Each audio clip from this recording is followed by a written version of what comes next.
Quando pensamos em ameaças à biodiversidade, imaginamos queimadas, desmatamento ou poluição.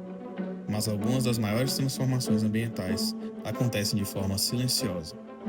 Elas caminham entre nós, voam sobre nossas cabeças, estão nos jardins e nas praças. São as espécies invasoras. A natureza funciona como uma grande rede de interações. Cada espécie ocupa um papel específico dentro do ecossistema. Durante milhões de anos, essas relações evoluíram em equilíbrio, mas o ser humano passou a transportar organismos para locais onde eles nunca deveriam estar. Assim surgiu a invasão biológica. A invasão biológica acontece quando uma espécie é transportada para fora do seu ambiente natural, gerando impactos ambientais, assim deixando de ser apenas uma espécie exótica e se tornando uma espécie invasora.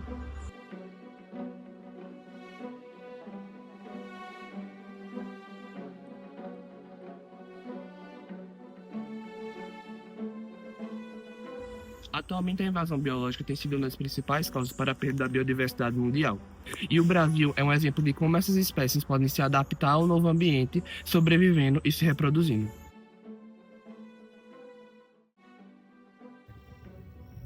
Uma dessas espécies invasoras é o pardal. Introduzido no século XIX no nosso país, ele tinha o intuito de controlar os insetos das cidades.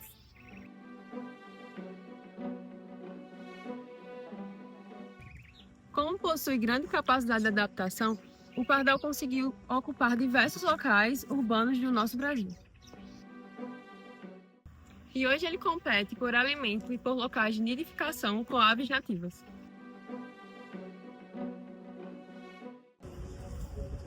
Os pombos são outros exemplos de espécies invasoras que se adaptaram em ambientes criados por humanos.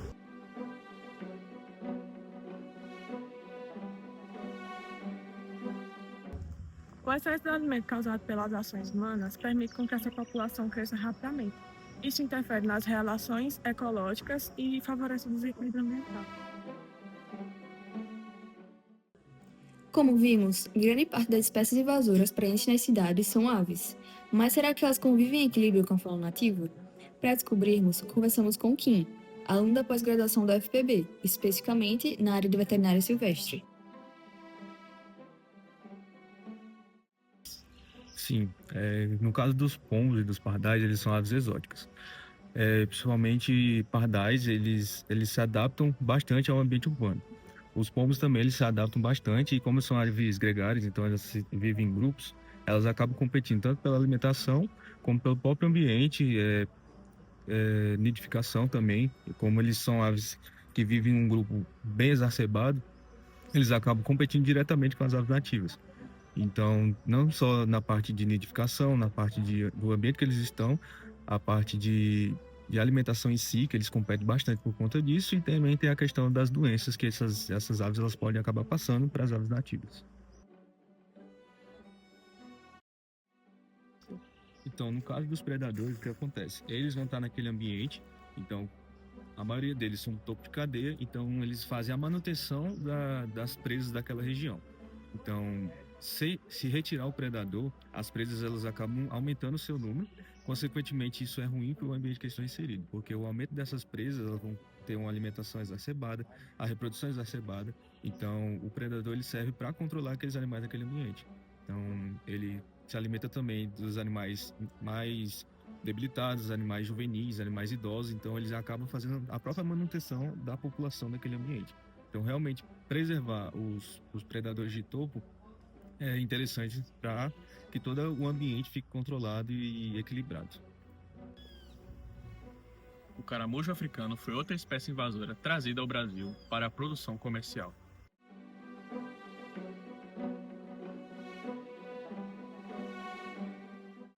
Porém, após o fracasso da atividade, diversos indivíduos foram lançados ao ambiente e, devido à sua alta capacidade reprodutiva, acabaram se dispersando por todo o país.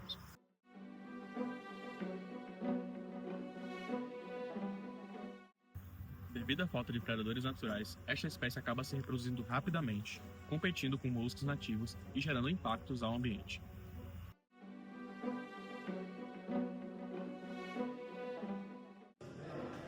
Mas os impactos dessas e outras espécies não se limitam ao ambiente. Seus efeitos também podem alcançar a saúde humana e a saúde animal. E é nesse momento que entra o conceito de saúde única. A saúde única reconhece que as saúdes ambiental, animal e humana estão diretamente conectadas. As espécies invasoras citadas, por exemplo, podem gerar grandes impactos à saúde, já que as fezes e os pompos favorecem fungos que podem causar criptococose e histoplasmose, e os caramujos africanos, que transmitem parasitos que podem causar a meningite eosinofílica.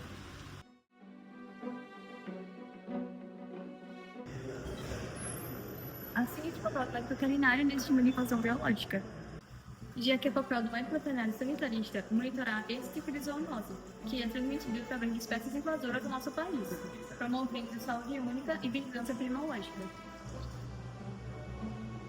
Além do papel do veterinário silvestre no manejo dessas populações invasoras e na conservação da biodiversidade nativa e educação ambiental. Até aqui, vimos que espécies invasoras estão presentes no nosso cotidiano, mas como elas afetam, na prática, a fauna silvestre e interferem na saúde única? Para entender melhor essa questão, conversamos com o docente Abraão, biólogo, veterinário e coordenador do LECAS.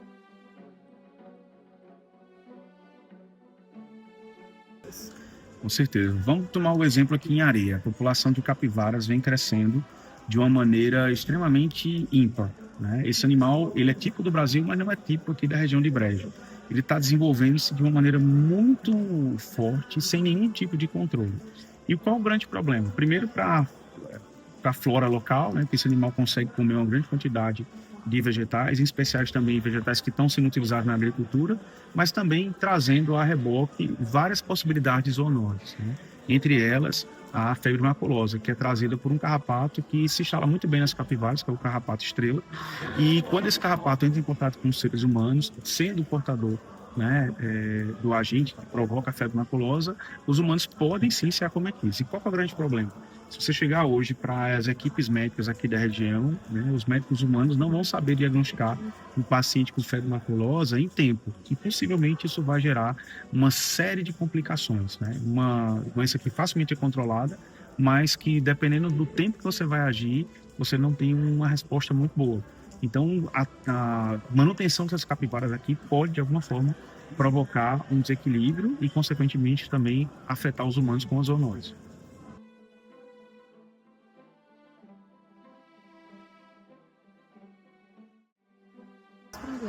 Então, a primeira medida que o médico veterinário tem que tomar, eu acho que é começar a cuidar daquela fauna que a gente chama de domesticada, para que ela não se torne uma fauna invasora, né? E estimular que os tutores controlem os animais domesticados, como cães e gatos, para que fiquem realmente domiciliados e não consigam acessar espaços silvestres, espaços naturais. Essa é a primeira coisa que o médico veterinário tem que fazer, especialmente na parte de clima. A segunda coisa são os trabalhos de campo, né? Auxiliar nos trabalhos de campo para que, de alguma maneira, ele consiga identificar possíveis patógenos, possíveis processos que podem levar a uma zoonose, para que esses processos sejam controlados. Entre alguns agentes, né, o controle da raiva, por exemplo, é uma das coisas que pode ser feito pelo médico veterinário, uma vez que ele pode entender plenamente como é que aquele vírus está se transmitindo, como é que ele está se mantendo naquela determinada população. Seja por uma população de animais silvestres ou por uma população de animais domesticados que acabam contaminando uns aos outros e, por fim, isso vai chegar nos humanos. Então, é assim que a medicina veterinária pode atuar. As invasões biológicas estão entre as principais ameaças à biodiversidade mundial. Seus efeitos ultrapassam os limites da ecologia. Mas, mesmo que muitas providências possam ser tomadas para eliminar a expansão de espécies invasoras, o método mais eficaz é a prevenção. Limpando minuciosamente embarcações antes de passarem por diferentes corpos de água, não soltando animais exóticos na natureza e plantando jardins com espécies nativas. Assim, podemos ajudar a evitar a disseminação de organismos invasores. Todos os indivíduos evoluíram de forma a desempenhar um papel especializado em seu ecossistema. No número final de equilíbrio, até uma única espécie invasora pode desequilibrar drasticamente a balança. Se tivermos consciência do nosso papel na disseminação desses organismos, podemos evitar invasores antes que seja tarde demais.